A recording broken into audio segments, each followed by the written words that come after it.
Modern Sonic's ranking systems suck. The ranking system is some of the best things ever added into the franchise and makes games we love so much like Sonic Adventure 2 and Sonic Unleashed so special. They gave you an incentive to play better and added hours of replayability to the game for many people.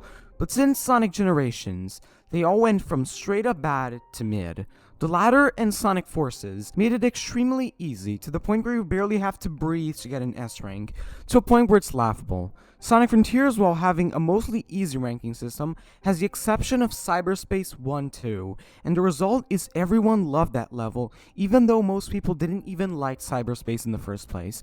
And while yes, Shadow Generations made the ranks a little harder than what we're used to, and being a little tough in the bosses, we're still very far from the glory of the games the fandom loves so dearly. Now, let's shift the topic a little bit to something seemingly unrelated, but actually way more significant.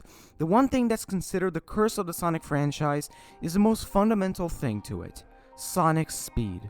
Because Sonic is a fast character from the core, they have to make these long, extensive levels that, while they can be extremely fun, still limit the games, because you just speed through everything the developers took weeks or months to carefully design.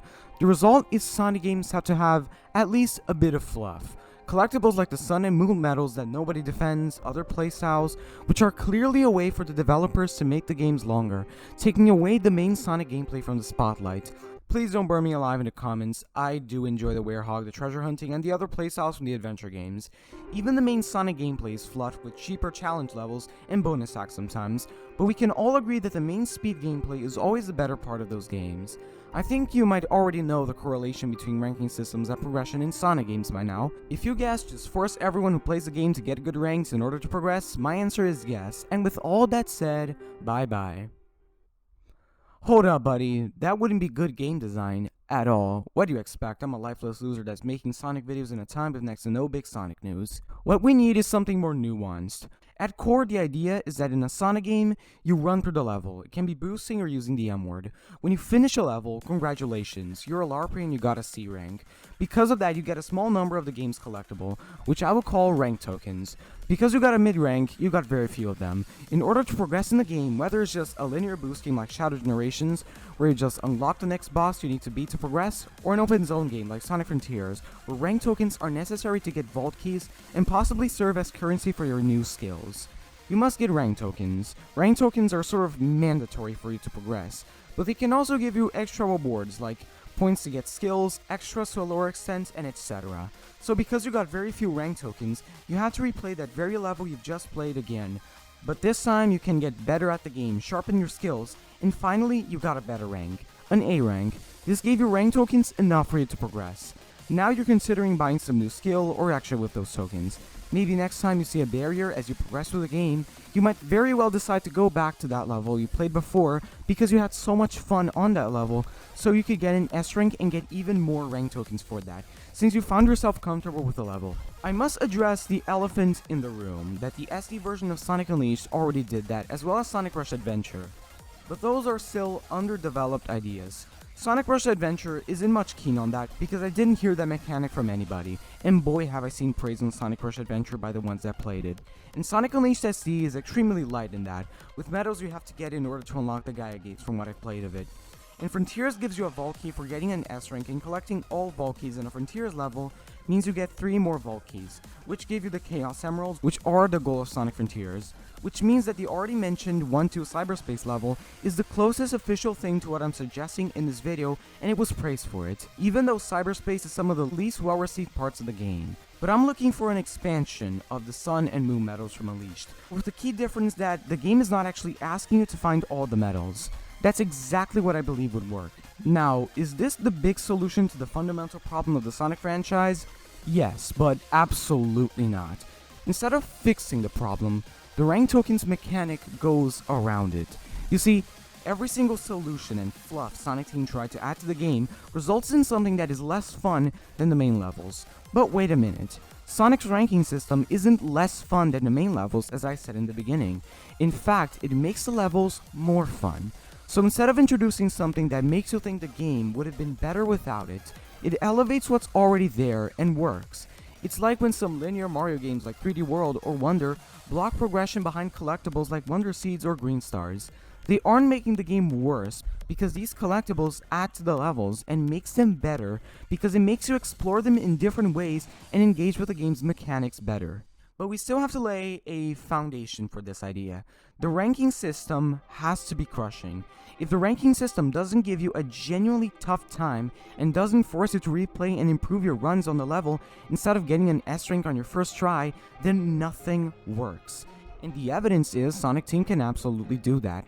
Like I said earlier, they made Cyberspace 1-2 relatively hard for what it was, and are actively improving ranking systems in games like Shadow Generations. You also can't forget Sonic Frontiers Final Horizon. That was just brutal. And Sonic Superstars, whether you like it or not, was actually tough compared to a game like Sonic Mania. And even Sonic Racing Crossroads, and having crushing top level rivals. So no, they're not afraid of making Sonic games hard again in the slightest, and that's what we need. Maybe we need an even tougher ranking system than the ones in Sonic Unleashed and Sonic Adventure 2, as long as the rank token system still remains fair. But what's gonna make this work is the flexibility. It's not pressing the one's optional S ranks down your throat, because that isn't the point.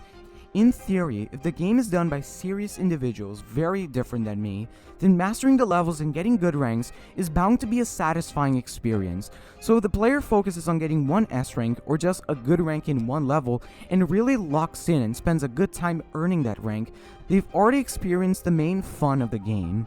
So you don't have to make the requirements all that crazy like the Sun and Moon medals from Unleashed. Now you already understand where the fun of the game is at, and you're already enjoying yourself. Now you progressively change from getting a good rank because the game has obligated you to do so, to getting an S rank because it's fun. So when the game gets tougher in the final section before the final boss, the last island if we're talking open zone, the game can genuinely force you to get most S ranks. But you'll be having so much fun at that late point in the game that it won't even bother you. You'll actually be in agreement with the game. The game builds an alignment between itself and you. By 1, introducing the mechanic and forcing you into the fun at first, 2nd, growing good enough to the point where you actually accept the fun once you experience it, and 3, reward you for that with extra rewards, faster progression for being better. If you want to apply this to the open zone gameplay of Frontiers, best way to go about this is to reduce or get rid of the other missions entirely, and make the ranking system difficult enough, making the whole vault key system based on the rank tokens you get. This is different than the Sun and Moon medals because the Sun and Moon medals are forced down your throat through the entire game. The cherry on top is that regardless of the gameplay or control scheme, this will make the game 1,000 times more replayable, because if you can get good ranks in all levels, when you replay the whole thing from beginning to end, you can get all good ranks in a row for the entire game. Not only will this encourage speedrunning the game because you skip the replaying factor entirely, which is something you could never do with the other ideas implemented in previous games, but it opens up opportunities for hard modes, where the rank token barrier actually requires you to get every single S rank, or make the S rank requirements harder, or both if you really want something crushing. It strengthens the players and makes the game more fun and memorable for years and decades to come. And speaking of reception, this would absolutely destroy the dishonest critics. Which credit where credit is due, we haven't seen in a long time for Sonic games, thankfully. And people that straight up suck at the game and call it bad for views and engagement bait, now they have to get good at the game to an extent without the game forcing them to. This would also change the perspective of the biggest Sonic critique, that Sonic being fast means you don't have the time to avoid obstacles. Now if they get hit, they'll get a bad rank, and that means they have to improve in the level, and as they improve in the level, they get better at the game. And as they get better at the game, they will learn how to avoid obstacles at high speeds, even if it's their first time playing the levels. It sounds like a genius idea, but at core, it only works with a good video game made by objectively better human beings than me. In conclusion, the next Sonic game, Sonic games in general, should introduce a system at least loosely similar to this one in their next game, with this fundamental idea of pushing players into the fun gameplay they created. This absolutely does not fix the fundamental issue with Sonic games, the fact that speedy gameplay means effort and time the developers take and results in very few output because of the fast gameplay. But once you look at all other alternatives, all of them, collectibles, alternate playstyles, challenge levels, you name it, you see that all of them introduce a less fun gameplay. This is pretty much the only alternative that doesn't do that. but instead expands on the good gameplay they already care about so much. Ultimately, there isn't a solution to the ultimate dilemma for Sonic games, or maybe there is. Who knows, I'm just a dumb guy followed by 777 smart individuals. To end this video, I want you to reflect on how Sonic games would change in the eyes of many casuals and fans given this was actually done for real, and you'll see something honestly great. And with all that said, bye bye.